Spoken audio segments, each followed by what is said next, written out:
Voilà, que Dieu nous bénisse, que Dieu nous fortifie, chers frères et sœurs en Christ, que Dieu nous ouvre encore l'esprit en ce jour. Les temps sont finis, Jésus-Christ revient bientôt, raison pour laquelle nous devons être prêts.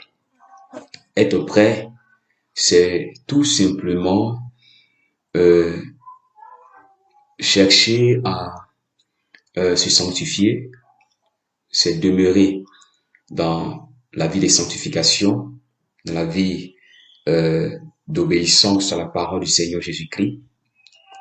Être prêt, c'est se repentir aujourd'hui pour vivre une vie de sanctification.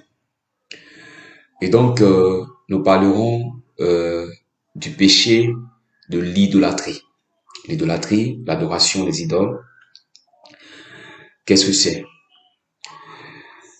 Avant, nous allons lire un passage dans le livre de Lévitique 20, verset 26, qui dit: « Vous serez saints pour moi, car je suis saint. Moi, l'Éternel, je vous ai séparé des peuples, afin que vous soyez à moi. » Lévitique 20, verset 26. Vous serez saints pour moi, car je suis saint. Moi, l'Éternel, je vous ai séparé des peuples, afin que vous soyez à moi. Voilà, c'est clair. Le Seigneur Jésus-Christ nous a séparés des peuples, nous a séparés des nations, il nous a séparés de nos villages, de nos coutumes, de nos traditions. Il nous a séparés de nos pensées humaines et nous a séparés de notre savoir-faire pour que nous soyons en lui, pour que nous vivions sa vie. Et la vie chrétienne, c'est de vivre la vie de Jésus-Christ. La vie chrétienne, c'est de marcher conformément à la parole de Dieu, à la parole écrite de Dieu. C'est ça la vie chrétienne. Aujourd'hui, nous constatons que l'Église a quitté la voie du Seigneur Jésus-Christ par ces pratiques que nous voyons chaque jour dans l'Église. C'est quand nous allons parler de l'idolâtrie. Il y a beaucoup de choses qui se passent dans l'Église aujourd'hui, malheureusement.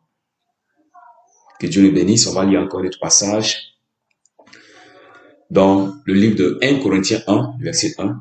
Voilà, Paul, appelé à être apôtre de Jésus-Christ par la volonté de Dieu, et le frère Sostène, au verset 2, à l'église de Dieu qui est à Corinthe, à ceux qui ont été sanctifiés en Jésus-Christ, appelés à être saints, et à tous ceux qui invoquent en quelque lieu que ce soit le nom de notre Seigneur Jésus-Christ, leur Seigneur et le nôtre. Au verset 2, je reprends le verset 2, à l'église de Dieu qui est à Corinthe, à ceux qui ont été sanctifiés en Jésus-Christ, appelés à être saints.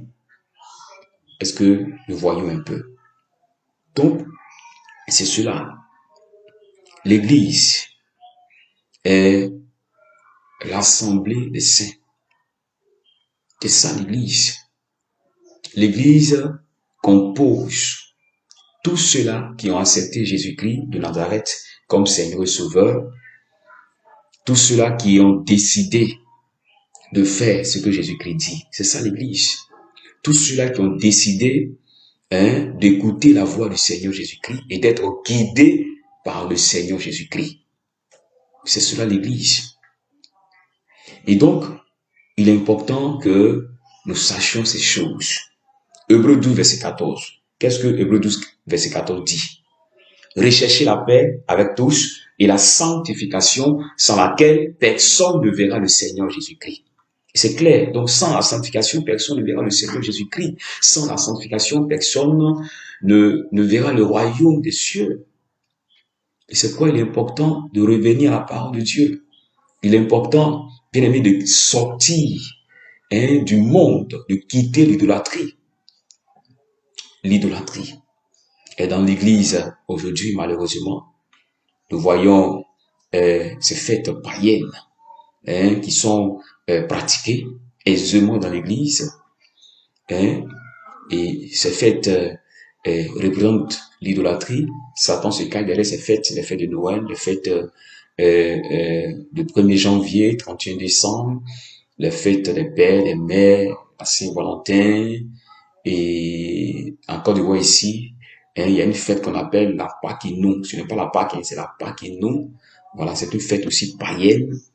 La fête des Toussaints, toutes ces fêtes sont des stratégies que le diable a mis en place pour être adoré.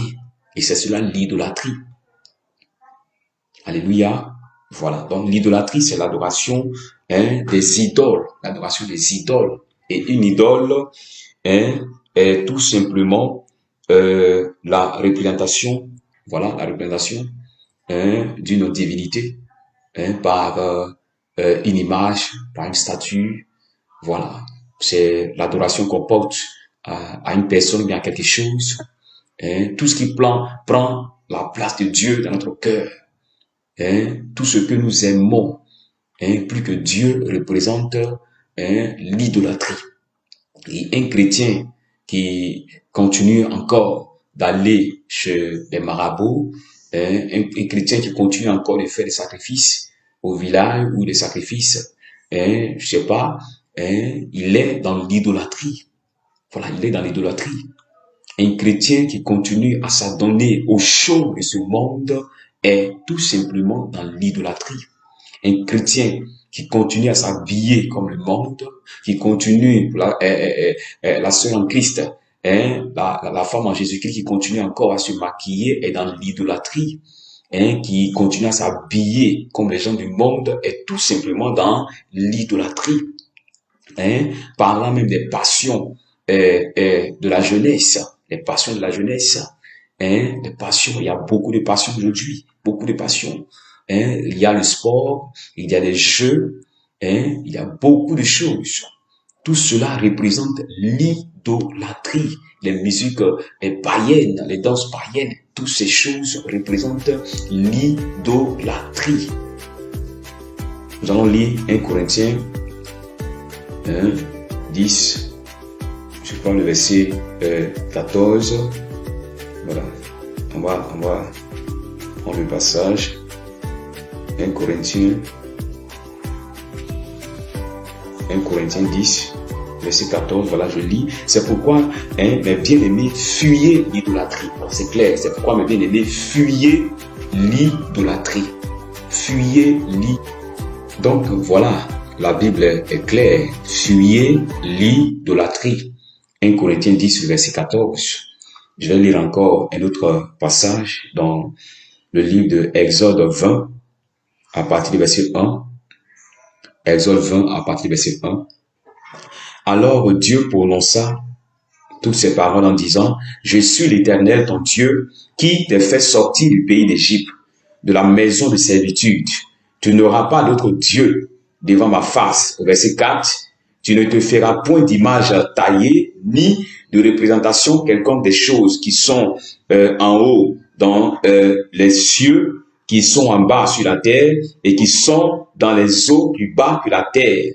Au verset 5, tu ne te prosterneras point devant elles et tu ne les serviras point, car moi, l'Éternel, ton Dieu, je suis un Dieu jaloux qui punit l'iniquité des pères sur les enfants jusqu'à la 3e et la 4e génération de ceux qui me haïssent. Exode 20, à partir du verset 1 au verset 5. Nous verrons clairement que Dieu n'a jamais été dans l'idolâtrie. Dieu n'a jamais été dans l'idolâtrie. Voilà. Au verset 5, je reprends.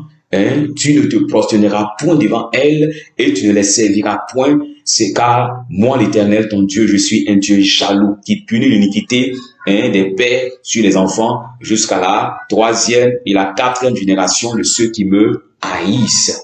Voilà. Donc, Dieu punit l'idolâtrie. Dieu punit tous ceux-là même qui pratiquent l'idolâtrie. Et c'est pourquoi nous devons fuir l'idolâtrie. Nous devons nous repentir de ce péché avant qu'il ne soit trop tard. Bien-aimés, nous devons comprendre que être chrétien, c'est être séparé du monde.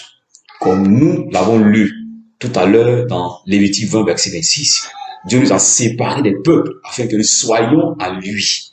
Et donc, il est tout à fait important de le comprendre rapidement et de se repentir avant qu'il ne soit trop tard. La mission que Dieu nous a accordée, que Dieu nous a donnée, la mission que Dieu a donnée à l'Église, c'est d'annoncer l'Évangile. C'est de faire des nations des disciples. C'est d'amener le monde à vivre comme Jésus-Christ a vécu. C'est d'amener le monde à pratiquer la vie de Jésus-Christ. C'est d'interpeller le monde et non de s'associer avec le monde et non de se mettre ensemble avec le monde. Bien-aimés, il faut revenir à la parole du Seigneur Jésus-Christ. On va lire rapidement un passage dans 2 Corinthiens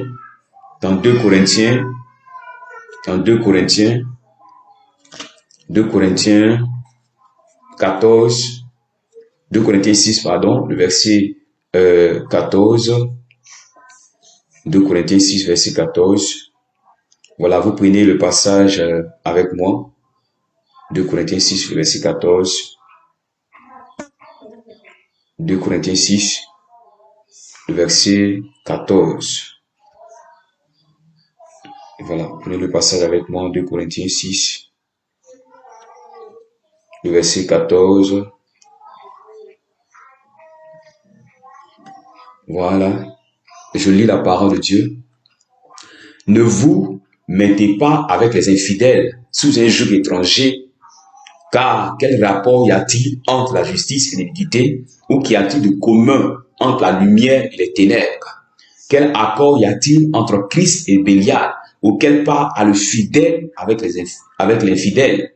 Au verset 16, quel rapport y a-t-il entre le temple de Dieu et les idoles, car nous sommes le temple de Dieu vivant, comme Dieu l'a dit, j'habiterai et je marcherai au milieu d'eux. Je serai leur Dieu et ils seront mon peuple. C'est pourquoi, verset 17, sortez du milieu d'eux et séparez-vous, dit le Seigneur. Ne touchez pas à ce qui est impur et je vous accueillerai. Voilà, c'est clair, verset 17, sortez du milieu d'eux et séparez-vous, dit le Seigneur. Ne touchez pas à ce qui est impur et je vous accueillerai. Et donc, c'est cela. Nous devons sortir du monde. Nous devons sortir, bien aimé, des passions de la jeunesse, des passions de ce monde. Nous devons sortir des jeux de ce monde, des jeux mondains, des activités mondaines et interpeller le monde à accepter Jésus-Christ, à se repentir de ses péchés d'idolâtrie et non d'être ensemble avec eux pour pratiquer l'idolâtrie. Bien aimé, il faut se repentir rapidement. Le Seigneur nous interpelle.